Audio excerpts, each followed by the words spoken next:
मनुष्य का श्रेष्ठ कर्म, बेस्ट डीड्स ऑफ मैन।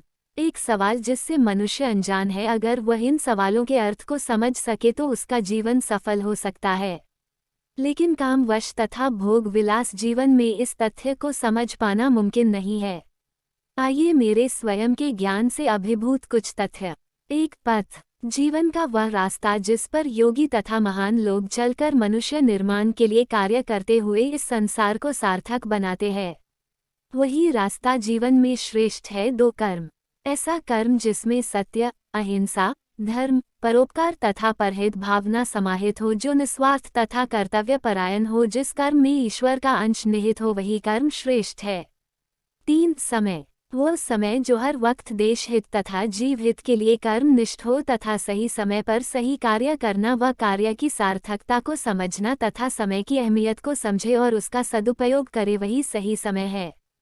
चार आश्चर्य, किसी कार्य को ये समझकर टाल देना कि इसका समय अभी नहीं है, फिर वो कभी नहीं आता। मनुष्य का जन्म मरण भी एक आश्चर्यजनक ही है, जिसका होना या मरना निश्चित नहीं है। इसीलिए जो जीवन मिला है उसी स्वीकार करके सत्यनिष्ठा से कर्म करते रहो, नहीं तो वह भी आश्चर्य बन जाएगा। पांच धर्म, मनुष्य का एक ही धर्म है, जीवों पर दया करना, लेकिन वह तो जाति बंधन में पड़ करके अपनी दिव्य शक्ति को खो रहा है। जो उसका मूल धन्य है उससे विमुख होता जा रहा, लेकिन जिसने इसकी सार्थकता को समझा वही सही में धर्म है। 6 संस्कार, संस्कार वही है जो हमें महापुरुष बनाते हैं। हमें ही ये सोचना चाहिए कि हमें अपना निर्माण कहाँ तक करना, हमें अपने अंदर की शक्ति को जगाना है, और जो ऐसा करने में सफल है वही संस्कार है।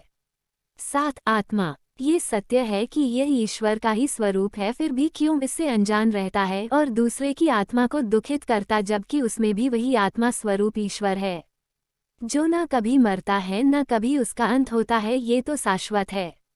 जो इस बात को ध्यान रखे उसी में सच्ची आत्मा का वास है।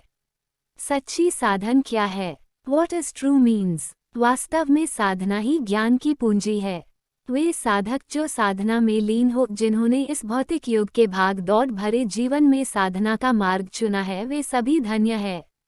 निश्चित ही उनमें कोई अलौकिक शक्ति निहित है जो उन्हें दूसरे से हटकर बनाते हैं।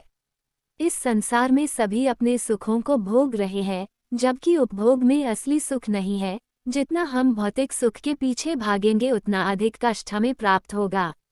और जो साधना करके अपने बुरे कर्मों का पश्चाताप करते हैं, उन्हें सही मार्ग चुनने में कभी परेशानी नहीं होती। जो साधना में लीन रहते हैं, उनका सौभाग्य इससे भी सहस्त्र गुना अधिक हो जाता है। यानी अगर वह व्यक्ति थोड़ा भी सदस्य कर्म करता है तो उस साधना उसे दुगुना फल प्राप्त होता है। उन्हें अपने जीवन में कोई ऐसा गुरु मिल जाता है जो उसकी दशा और दिशा दोनों बदल कर रख देता है। और यही सत्य है कि मनुष्य का उद्धार सद्कर्मों से ही होता है। जिस ईश्वर ने हमें ये जीवन दिया है, उसकी भक्ति और भजन का मार्ग ही उसे मुक्त करता है। यानी अन्य मुक्ति का मार्ग और कोई नहीं है।